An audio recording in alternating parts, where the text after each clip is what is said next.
Good morning students. देखिए आज हम चैप्टर 5 दोबारा से पढ़ रहे हैं। पहले मैं करा चुका हूँ लेकिन कुछ बच्चे जुड़े नहीं थे तो वो बाद में जुड़े हैं ग्रुप में, तो इसलिए मैं थोड़ा सा दोबारा से इस चैप्टर के बारे में बता देता हूँ इंट्रोडक्शन से, और कुछ क्वेश्चन वो कराऊंगा आपको जो मैंने पहले नहीं कराए। पहले मैंने काफ़ी क्वेश्चन करा दिए थे लेकिन कुछ जो क्वेश्चन छोड़ दिए थे मैं उनको अब कराने की दोबारा कोशिश करूँगा। तो देखिए जो इंट्रोडक्शन है उसके बारे में थोड़ी सी जो जानकारी है वो यहाँ पे लिखी हुई है। कैसे करेंगे? समांतर श्रेणी। सबसे पहले हमारा जो चैप्टर 5 है वो है आपका समांतर श्रेणी। समांतर श्रेणी एक्चुअली होती क्या है? समांतर श्रेणी क्या है? एक समांतर श्रेणी संख्याओं की एक ऐसी सूची को कहते हैं। देखिए जूम कर देता हूँ। एक समांतर श्रेणी संख्याओं की ऐसी सूची को कहते हैं जिसमें प्रत्येक पद अपने से ठीक पिछले या कहीं पहले आने वाले पद से एक निश्चित संख्या को जोड़कर प्राप्त होता है। ठीक है, समांतर श्रेणी क्या होती है?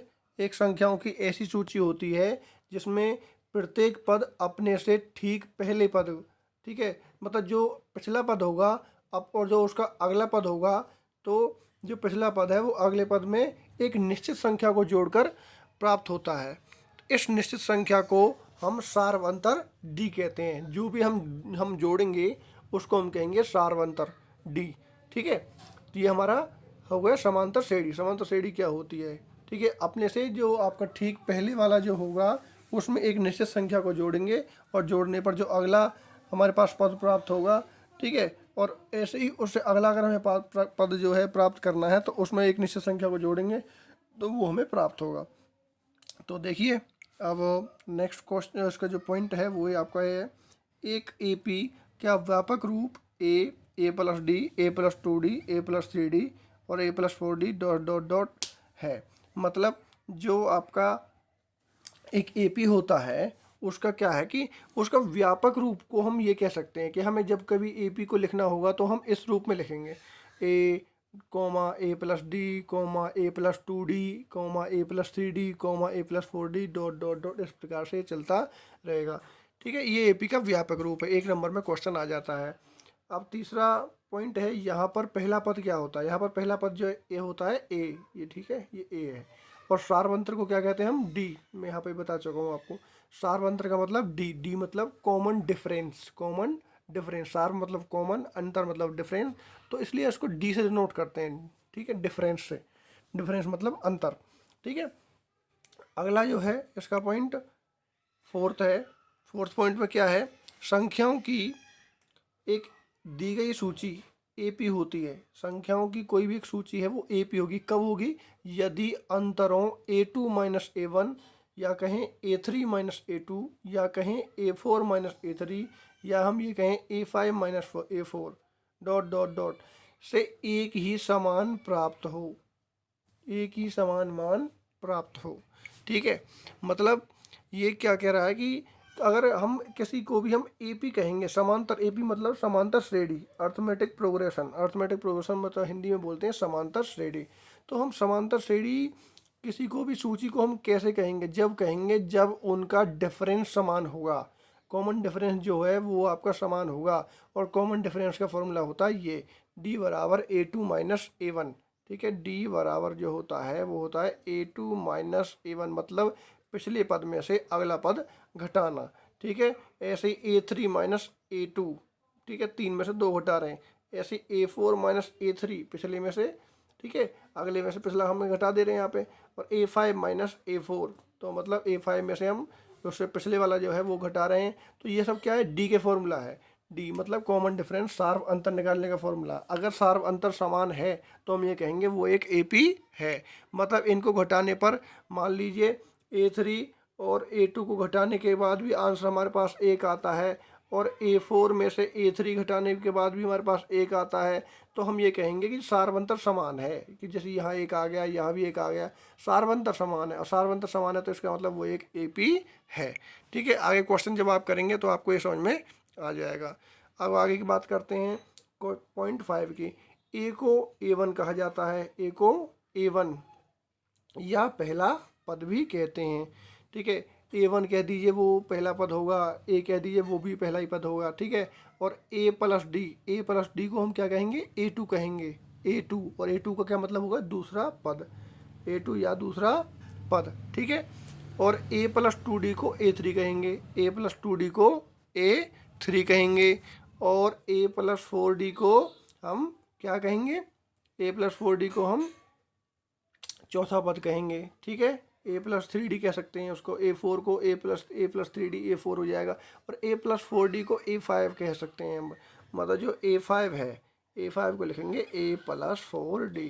तो A+4D को हम A5 भी कह सकते हैं, या A5 को क्या लिख सकते हैं हम, A+4D। और A5 का मतलब है पांचवा पद। यहाँ ये हम इससे हम काउंट करेंगे, 4 है तो चौथा पद, 3 है तो तीसरा पद, इस प्रकार से। ठीक है, तो आप यहाँ पे ध्यान से देखिए कि A को हम A1 कह सकते हैं, मतलब पहला पद कह सकते हैं, A+D को हम A2 या दूसरा पद कह सकते हैं, A+2D को हम A3 या तीसरा पद कह सकते हैं। ठीक है, A+3D को हम A4 चौथा पद कह सकते हैं। ठीक है, या A+4D को हम A5 या पांचवा पद कह सकते हैं।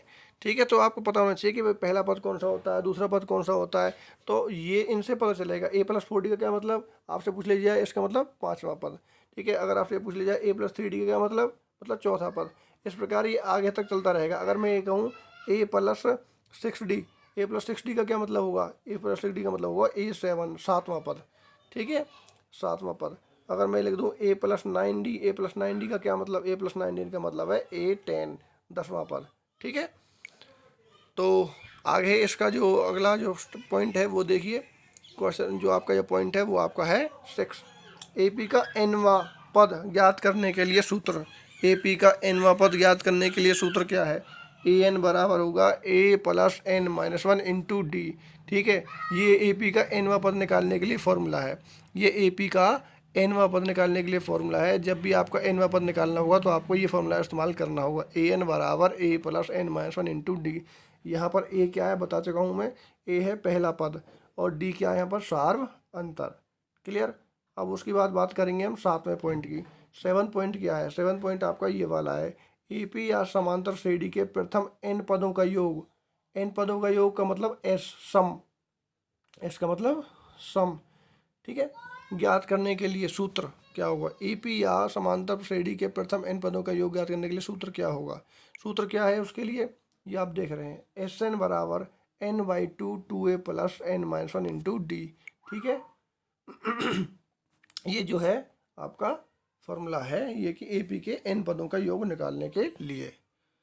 उसके बाद हम बात करें कि n क्या है, यहाँ पर n पदों की संख्या है, n पदों की संख्या है। पदों की संख्या दे रखी होगी जैसे 7 8 9 10 12 25, तो वो पदों की संख्या है। और E क्या है पता है, यहाँ पर जो A क्या मतलब है, पहला पद है। और जो D क्या है, यहाँ पर D हमारा सार्व अंतर है। D कैसे निकालते हैं आपको बताया था, A2 - A1 करके हम D निकालते हैं।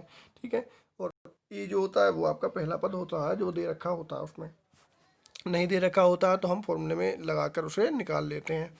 अब इसका आता है आठवां पॉइंट। ठीक है, आठवां पॉइंट में हम कैसे सोल्व करेंगे, आठवां पॉइंट में क्या है, यदि AP का अंतिम पद L दे रखा है, कोई एक AP दे रखी है, उसका अंतिम पद L दे रखा है, तो AP के सभी पदों का योग S ज्ञात करने के लिए एक सूत्र होगा हमारे पास एक।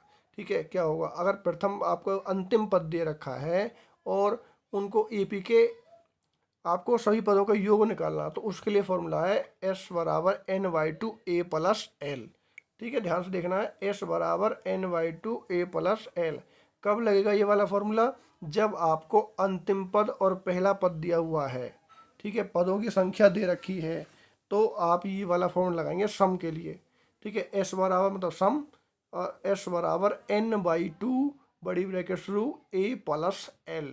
ए मतलब पहला पद आपको दिया होगा, अंतिम पद एल आपको दे रखा होगा, पदों की संख्या दे रखी होगी एन, तो आप ये फॉर्मूला लगा देंगे। ठीक है, इसको हम ये इस रूप में भी लिख देते हैं, एल को कभी कभी ए एन भी कहा जाता है। तो हम कह रहे हैं ना ए एन को हम, ए एन किसके बराबर होता है, एल के बराबर होता है। ठीक है, तो हम इसको एल की जगह एन भी ले सकते हैं, तो क्या फॉर्मूला क्या बन जाएगा, एस बराबर n/2 a + an, ये फॉर्मूला बन जाएगा। ठीक है, ए प्लस ए एन, क्योंकि देखो यहाँ एल की जगह हमने क्या यूज़ कर दिया, बस ए एन यूज़ कर दिया, तो ये फॉर्मूला बिल्कुल सेम है, कोई दिक्कत वाली बात नहीं है। ठीक है, ए प्लस ए एन कर दें या ए प्लस एल कर दें, कोई दिक्कत नहीं है, ये फॉर्मूला सेम ही है। ठीक है, इससे भी आप सॉल्व कर सकते हैं, इससे भी सॉल्व करते हैं, क्वेश्चन ये फॉर्मूला सेम टू सेम है। तो एल की जगह ए एन लिख दो या जो भी आपकी इच्छा करें। तो ये आपके कुछ इसमें फॉर्मूले थे, और अब इन्हीं के बेस पर हम कुछ क्वेश्चंस करेंगे। ठीक है।